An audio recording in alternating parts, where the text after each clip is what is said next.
Class 3 English project में आपको सबसे पहले ग्रामर के कुछ टॉपिक्स हैं जो मैं आपको यहाँ पे वीडियो में दिखा रही हूँ। उसमें जो जो नीचे लाइन की है, जिसके नीचे पेंसिल से मैंने लाइंस बनाई हैं, सिर्फ उसको ही नोटबुक में लिखना है, बाकी कुछ भी नहीं लिखना है। जितना मैंने अंडरलाइन किया है पेंसिल से, सिर्फ इतना ही नोटबुक में लिखना है।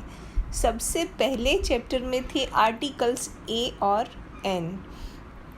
अगले स्टैंडर्ड में प्रीवियस क्लास में आपने आर्टिकल्स सीखे थे ए और एन। ABCD में 26 अल्फ़ाबेट्स होते हैं, उसमें से 5 जो है वो वॉवेल्स है, AEIOU, और बाकी सारे कॉन्सोनेंट्स हैं 21।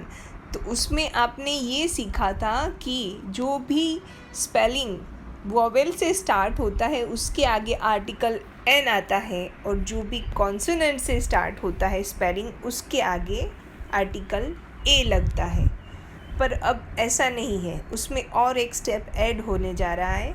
यहाँ पे देखिए आप, एन एलिफेंट और यूरोपियन में जो है पहला लेटर है वो वॉवेल ही है ई, पर फिर भी उसके आगे आर्टिकल ए लगता है। उसी तरह से नीचे के जो एग्ज़ाम्पल है उसमें आइए, एन ऑनेस्ट। अब उसमें ऑनेस्ट जो है उसमें फर्स्ट लेटर तो कॉन्सोनेंट है एच। अ हाउस, यहाँ पे भी कॉन्सोनेंट है, पर दोनों में आर्टिकल अलग अलग है। ऑनेस्ट में एन है और हाउस में अ है। तो इसका रीज़न क्या है? ऑनेस्ट में हम जब प्रोनाउंस करते हैं, उसको बोलते हैं, तो उसका साउंड ओ निकलता है। ऑनेस्ट ओ यानी वॉवेल होता है, जो आवाज़ जो हम साउंड करते हैं वो वॉवेल होता है। तो इसके लिए आगे उसके आगे आर्टिकल एन लगेगा। और हाउस में हम ह बोलते हैं, ह यानी कॉन्सोनेंट होता है।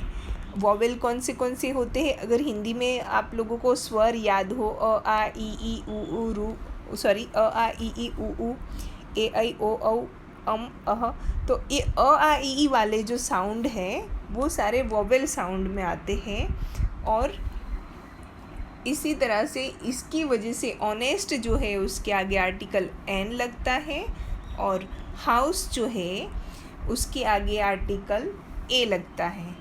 उसी तरह से आपको याद रखना है। अब आगे के जो भी आर्टिकल्स आप लगाओ, जैसे कि 1 रुपी, तो उसका स्पेलिंग ONE 1 होता है, पर उसके आगे आर्टिकल ए लगता है। क्यों? क्योंकि हम उसको बोलते वह है, तो वह तो कॉन्सोनेंट साउंड हो गया। तो ये चीज़ आपको ज़्यादा ध्यान में रखनी है और याद रखना है कि आर्टिकल एन कहाँ पे यूज़ करना है, ए कहाँ पे यूज़ करना है। ये मैंने एक्सप्लेन किया, बट आपको लिखना सिर्फ इतना है जितना मैंने यहाँ पे अंडरलाइन दिखाया है।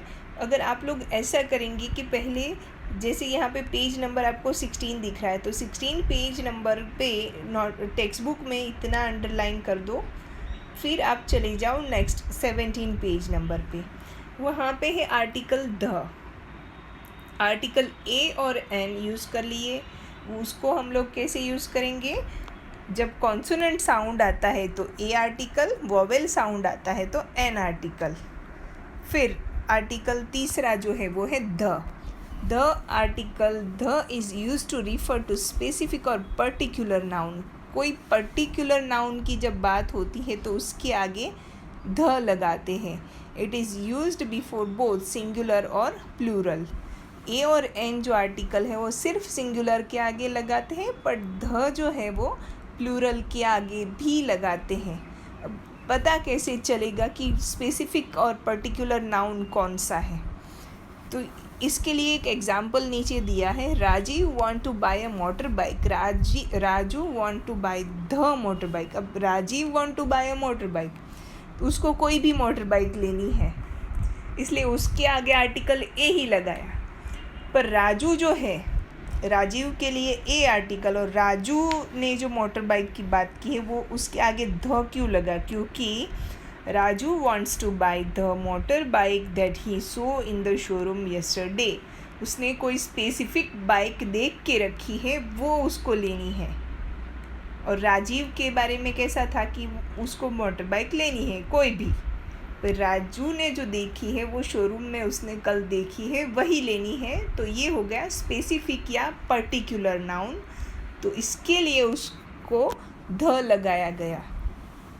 तो ये याद रखना है आपको कि ध स्पेसिफिक या पर्टिकुलर नाउन के साथ लगाया जाता है। तो यहाँ पे भी मैंने ऊपर में आर्टिकल ए और एन की 2 लाइन और ध की 3 लाइन अंडरलाइन की है, वो भी आपको 17 पेज नंबर से लिख लेनी है अपने प्रोजेक्ट पेपर में। उसके बाद है फिर ध के बारे में थोड़ा आगे चलते हैं। तो ध के बारे में when we use the animal names in the general sense we need to use ध। जब हम जनरली सारी काऊ जनरल पूरी कास्ट के बारे में, सारी ही काऊ के बारे में बात करते हैं, जैसे कि द काव इज़ अ यूज़फुल एनिमल, तब हम उसके लिए ध यूज़ करेंगे। The elephant is the largest land animal. तो ये सारे ही पूरी कास्ट की बात हो गई, जनरल बात हो गई, तब हम उसके लिए ध यूज़ करते हैं। देखिए यहाँ पे दूसरा दिया, I saw a butterfly in the garden. तो ये जो हो गया वो स्पेसिफिक हो गया कि मैंने एक ही बटरफ्लाई, वो स्पेशली वो बटरफ्लाई देखा था, तो उसके लिए हम ध नहीं लगाएंगे, आई सो द बटरफ्लाई नहीं, I saw a butterfly in the garden. पर the butterfly is a colourful insect, तो ये जनरल पूरी ही कास्ट पूरी ग्रुप की बात हो गई, तब उसके लिए हम द यूज़ करेंगे। यहाँ पे मैं ये इसलिए एक्सप्लेन कर रही हूँ ताकि आप लोगों को ग्रामर रिवाइज भी हो जाए और आपका प्रोजेक्ट भी हो जाए। प्रोजेक्ट में आपको जो मैंने अंडरलाइन किया वही लिखना है, पर आपका रिवीजन हो जाएगा। फर्स्ट चैप्टर में हमारे आर्टिकल ए एन और ध ही थे। अब उसके बाद हमारा सेकेंड चैप्टर में प्लूरल्स, सिंगुलर नाउन को प्लूरल कैसे बनाते हैं वो था। तो उसमें सबसे पहला है कि हम किसी भी नाउन के पीछे एस लगाते तो वो प्लूरल हो जाता है, पर उसमें फिक्स है कि सिर्फ ऐसे ही नाम के पीछे एस लगा सकते हैं जो आप लोग यहाँ पे देख रहे हो। फिर दूसरा रूल है कि किसी किसी नाउन के पीछे ई एस लगाना होता है। ई एस किसके पीछे लगाना होता है? जो नाउन के पीछे S, double S, S H, C H, C double H, O या एक्स आता हो तो उसको प्लूरल बनाने के लिए उसके पीछे ई एस लगाया जाता है।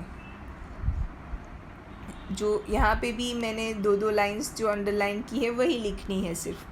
फिर थर्ड रूल है कि जब कोई भी नाउन है उसके पीछे वाई हो तो फिर वाई को निकाल के आई एस लगा देना है, तब वो प्लूरल बन जाएगा।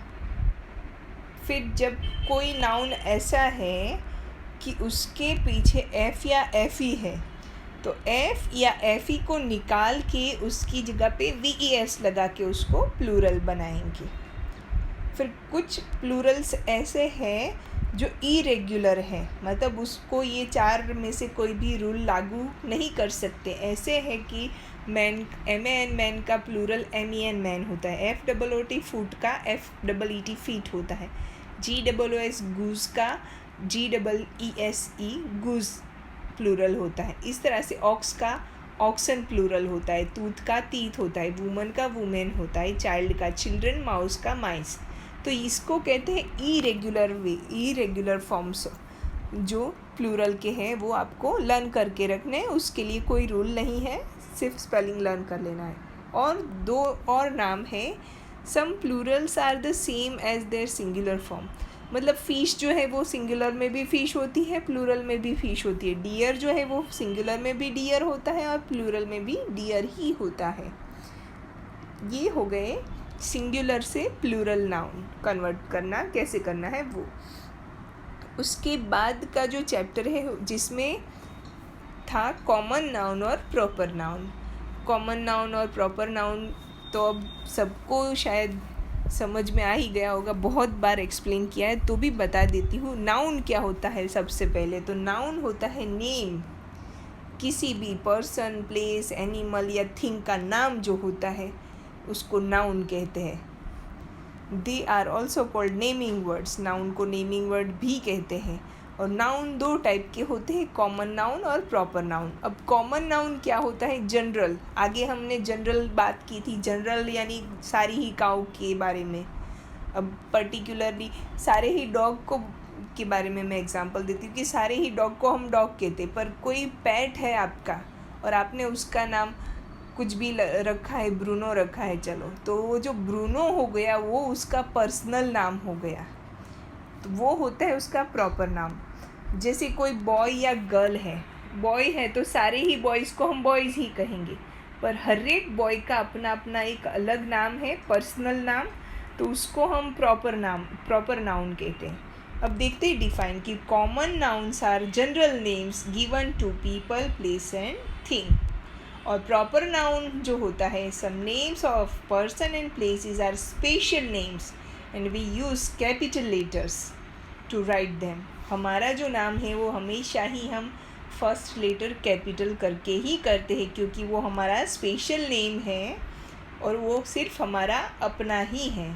दे आर कॉल्ड प्रॉपर नाउन्स। तो ये 3 डिफाइन हो जाती हैं यहाँ पे। मैंने जितनी लाइन्स अंडरलाइन की है वो सारी ही लिखनी है। उसके बाद एडजेक्टिव। अब एडजेक्टिव क्या होता है? तो एडजेक्टिव ऐसा वर्ड होता है कि जो नाउन के बारे में मोर इन्फॉर्मेशन देता है। जैसे कि बॉय है, पर बॉय कैसा है? क्लेवर है। फिर दूसरा एग्जांपल, गर्ल है, तो गर्ल कैसी है?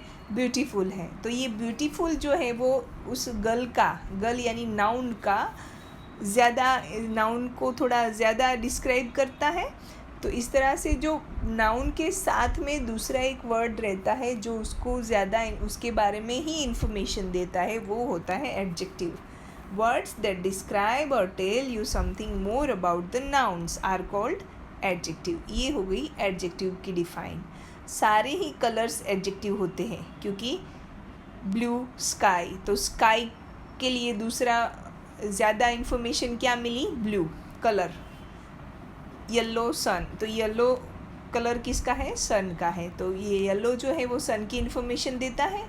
तो इस तरह से सारे ही कलर्स, ग्रीन ग्रास, सारे ही कलर्स जो है वो एडजेक्टिव कहे जाते हैं।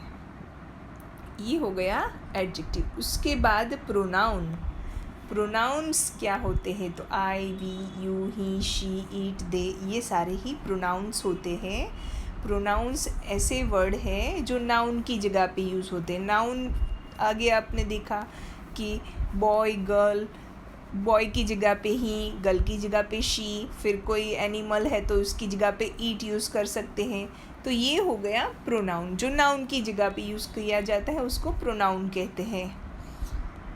अब प्रोनाउन और वर्ब यानी is, am, are, have, has, वो सारे वर्ब होते हैं। यहाँ पे आपको इज़, एम, आर सीखना है, या फिर वर्ब्स जो एक्शन वर्ड्स हैं, कुक, प्ले, रीड, वो वर्ब होते हैं। तो प्रोनाउन के हिसाब से वर्ब्स रखे जाते हैं। अगर प्रोनाउन यानी प्रोनाउन जो होता है उसको हम सब्जेक्ट भी कहते हैं, क्योंकि वो सब्जेक्ट जो सेंटेंस होता है उसका डूअर होता है, जो एक्शन करता है वो सब्जेक्ट होता है। तो आई, यू, वी, दे, ऐसे जो सब्जेक्ट होते हैं उसके साथ singular nouns, singular verb use होते हैं। ही, शी, इट के साथ प्लूरल। अब वो किस हिसाब से कि सिंगुलर सब्जेक्ट के साथ जो वर्ब होता है वो एस वाला वर्ब होता है, और प्लूरल सब्जेक्ट के साथ जो वर्ब होता है वो बिना एस का होता है। यहाँ पे आपको एग्जाम्पल में बहुत अच्छे से समझाया है, आपको यही याद रख लेना है। आई, यू, वी, दे के साथ बिना एस का, और ही, शी, इट के साथ एस वाला। ये मैंने बार बार आपको एक्सप्लेन किया है कि ही की जगह पे कोई बॉय, एक ही बॉय का नाम, शी की जगह पे कोई एक ही गर्ल या लेडी का नाम, इट की जगह पे कोई एक ही एनिमल, बर्ड या थिंग का नाम हो तो भी उसको सिंगुलर कहा जाता है। तो फिर उसके साथ जो वर्ब आता है वो एस वाला ही आता है।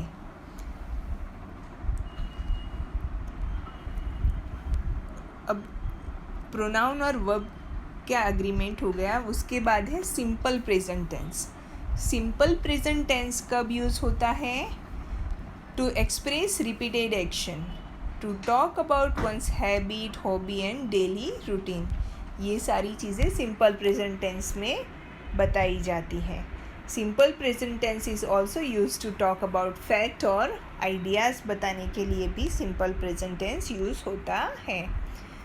Formation of the tense, when the verb ends in S, E S, C H, E S is added. जैसे कि प्लूरल, सिंगुलर का जब हम प्लूरल बनाते हैं और लास्ट में एस या सी एच आता है तो हम ई एस लगाते हैं उसके पीछे, डायरेक्टली एस नहीं लगाते हैं। उसी तरह से जब वर्ब का हमको एस वाला फॉर्म लिखना हो और वर्ब एस, ई एस या सी एच वाला हो तो उसके पीछे भी ई एस लगाते हैं। यहाँ पे आप देख सकते हो एग्जाम्पल्स। उसके बाद जिसके पीछे वाई हो उसको वाई निकाल के आई एस लगाते हैं।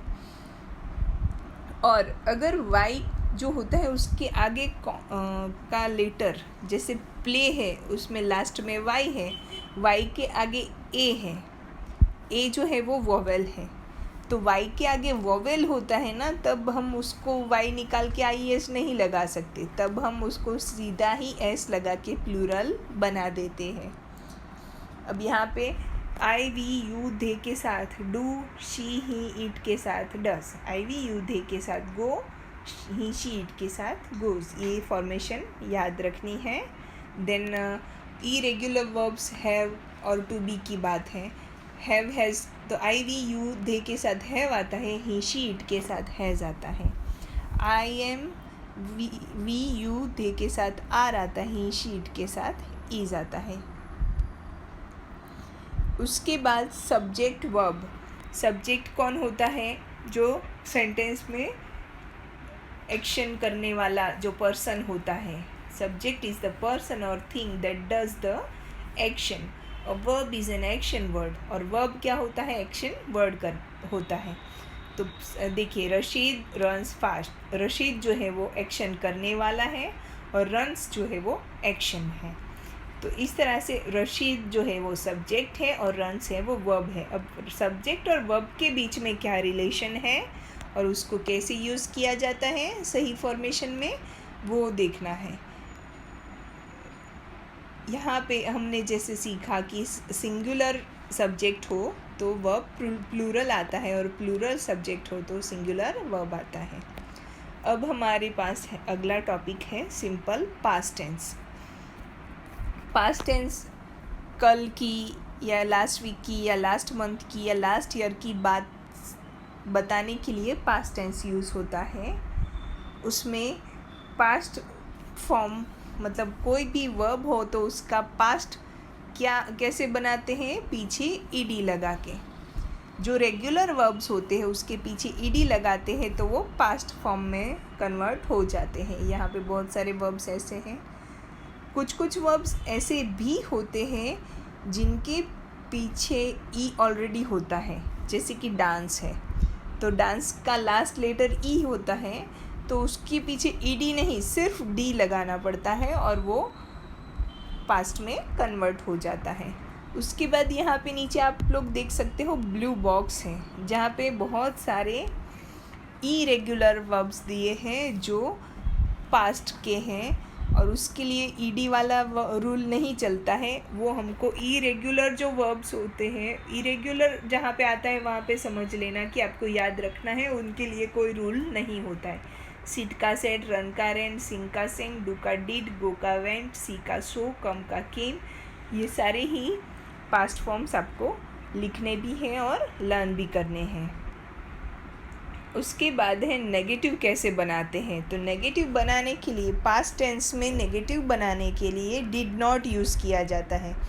उसका एग्जाम्पल है दे लिव्ड इन चाइना, तो उसमें डिड नॉट रख देते हैं तो वो नेगेटिव बन जाता है, they did not live in China. अब देखिए यहाँ पे जब डिड नॉट लगाते हैं तो लीव के पीछे वाला ईडी, लीव के पीछे वाला डी यानी वो वापस से बेस फॉर्म में आ जाता है, वो पास्ट फॉर्म में नहीं होता है। जब आगे डिड नॉट यूज़ किया हो तो पीछे का जो वर्ब होता है वो बेस फॉर्म, ओरिजिनल फॉर्म में आ जाता है।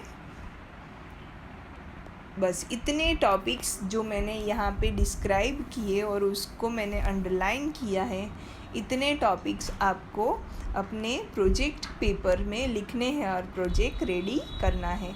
प्रोजेक्ट अच्छे से नीट एंड क्लीन हैंडराइटिंग में, अगर प्रोजेक्ट पेपर आपको नहीं मिलते हैं, आप अच्छे से फुल स्केप पेपर भी ले लोगे तो भी चलेगा। पहले टेक्स्ट बुक में सारे ही टॉपिक्स अंडरलाइन कर लो, जो मैंने अंडरलाइन किया है, जिसके पीछे मैंने पेंसिल से पूरी लाइन खींची हुई है।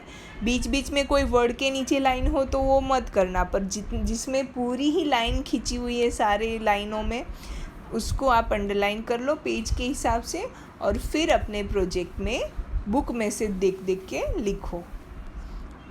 ठीक है, इतना ही आपका प्रोजेक्ट रहेगा, आपका ग्रामर भी रिवाइज हो जाएगा।